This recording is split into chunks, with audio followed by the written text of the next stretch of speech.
Lalu Allah mengucapkan segala firman ini. Akulah Tuhan Allahmu, yang membawa engkau keluar dari tanah Mesir, dari tempat perbudakan. Jangan ada padamu Allah lain di hadapanku. Jangan membuat bagimu patung yang menyerupai apapun yang ada di langit di atas, atau yang ada di bumi di bawah, atau yang ada di dalam air di bawah bumi. Jangan sujud menyembah kepadanya atau beribadah kepadanya, sebab Aku, Tuhan Allahmu, adalah Allah yang cemburu, yang membalaskan kesalahan bapa kepada anak-anaknya, kepada keturunan yang ketiga dan keempat dari orang-orang yang membenci Aku. Tetapi Aku menunjukkan kasih setia kepada beribu-ribu orang, yaitu mereka yang mengasihi Aku dan yang berpegang pada perintah-perintahku. Jangan menyebut nama Tuhan Allahmu dengan sembarangan, sebab Tuhan akan memandang bersalah orang yang menyebut namanya dengan sembarangan. Ingatlah dan kuduskanlah hari Sabat. 6 hari lamanya engkau akan bekerja dan melakukan segala pekerjaanmu.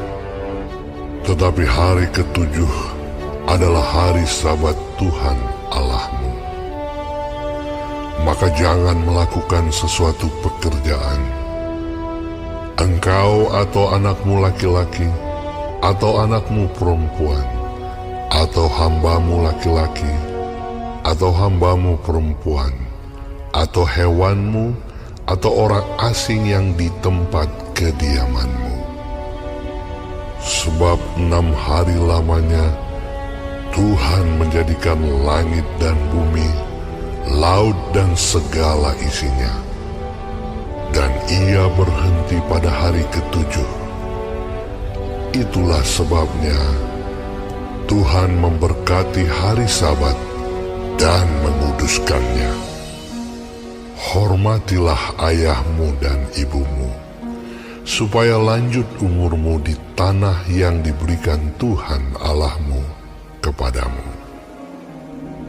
Jangan membunuh, jangan berzina, jangan mencuri, jangan mengucapkan saksi dusta tentang sesamamu, jangan mengingini rumah sesamamu, jangan mengingini istrinya, atau hambanya laki-laki, atau hambanya perempuan, atau lembunya, atau keledainya, atau apapun yang dipunyai sesamamu.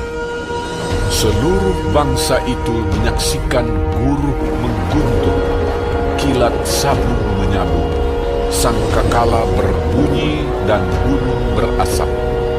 Maka bangsa itu takut dan gemetar, dan mereka berdiri jauh-jauh.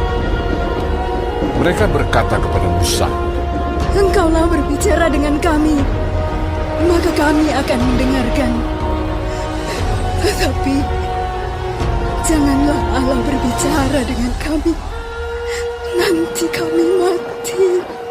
Tetapi Musa berkata kepada bangsa itu, Janganlah takut, sebab Allah telah datang dengan maksud untuk mencoba kamu, dan dengan maksud supaya takut akan Dia ada padamu, agar kamu jangan berbuat dosa. Adapun bangsa itu berdiri jauh-jauh, tetapi Musa pergi mendekati embun yang kelam di mana Allah ada. Lalu berfirmanlah Tuhan kepada Musa, Beginilah kau katakan kepada orang Israel, kamu sendiri telah menyaksikan bahwa Aku berbicara dengan kamu dari langit. Janganlah kamu membuat di sampingku Allah perak, Juga ala emas janganlah kamu buat bagimu. Kau buatlah bagiku mezbah dari tanah, dan persembahkanlah di atasnya korban bakaranmu dan korban keselamatanmu, kambing dombamu dan lembu sapimu. Pada setiap tempat yang kutentukan menjadi tempat peringatan bagi namaku, aku akan datang kepadamu dan memberkati engkau. Tetapi jika engkau membuat bagiku mezbah dari batu, maka jangan engkau mendirikannya dari batu pahat. Sebab apabila engkau mengerjakannya dengan beliung, maka engkau melanggar kekudusannya. Juga jangan engkau naik tangga ke atas ke mezbahku, supaya auratmu jangan kelihatan di atasnya.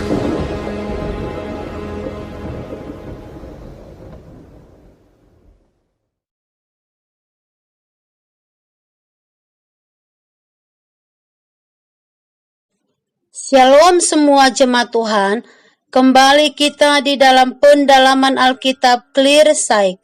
Sekarang kita sudah memasuki kitab Keluaran 20. Tuhan Yesus memberkati.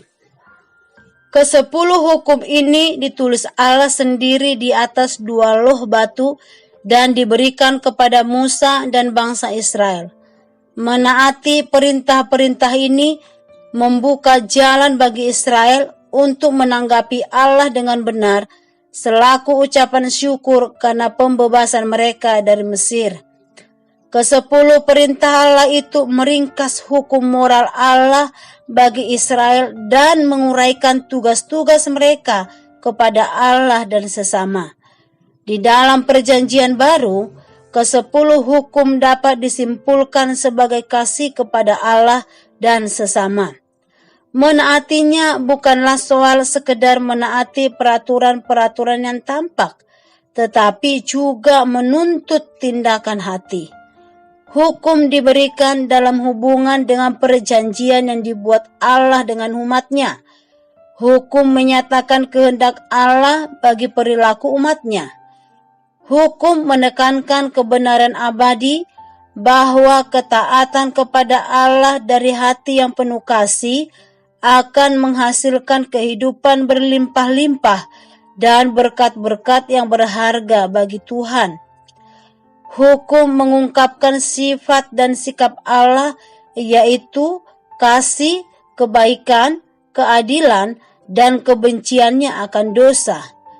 Hukum diberi oleh Allah dan ditambahkan kepada janji karena pelanggaran-pelanggaran, yaitu hukum direncanakan dengan maksud untuk mengatur tingkah laku, menegaskan apa dosa itu, menunjukkan kepada Israel kecenderungan mereka untuk melanggar kehendak Allah dan melakukan kejahatan, dan membangkitkan kesadaran mereka akan perlunya pengampunan, kasih karunia, dan penebusan Allah. Ke-10 perintah Allah itu adalah antara lain, yang pertama, jangan ada padamu Allah lain di hadapanku. Hukum ini mencegah politeisme yang merupakan ciri agama-agama timur zaman kuno. Tidak boleh menyembah dan memohon kepada salah satu dewa bangsa lain, melainkan mereka diperintahkan untuk takut akan Tuhan. Yang kedua, jangan ada patung yang menyerupai apapun. Yang ketiga, jangan menyebut nama Tuhan Allahmu dengan sembarangan. Nama Allah harus dikuduskan, dihormati, dan disegani, dan hanya dapat dipergunakan dengan cara yang suci. Yang keempat, ingatlah dan kuduskanlah hari Sabat. Sabat mengingatkan mereka akan pembebasan dari perbudakan di Mesir. Yang kelima, hormatilah ayahmu dan ibumu. Yang keenam, jangan membunuh. Yang ketujuh, jangan berzina. Yang kedelapan, jangan mencuri. Yang kesembilan, jangan mengucapkan saksi dusta. Yang kesepuluh, jangan mengingini. Semua hukum ini mengungkapkan kebobrokan manusia dan menghimbau mereka untuk mencari kasih karunia dan kuasa moral dari Allah. Hanya melalui kuasa pembaharuan Roh Kudus, hidup seseorang dapat berkenan kepada Allah. Janganlah takut. Pemandangan dan syarat yang terdapat di Sinai menyebabkan orang Israel ketakutan dan mundur ke bagian lain dari lembah itu. Panggilan dan pemilihan Allah atas Israel tidak menghapuskan batas antara Allah dan umatnya. Rasa takut di sini adalah respek dan hormat kepada Allah, bukan rasa takut yang menyiksa kita. Kepekaan akan sifat-sifat Allah itu akan membangkitkan sikap hidup yang bersuasana tunduk dan menyembah Dia senantiasa. Amin. Tuhan Yesus memberkati.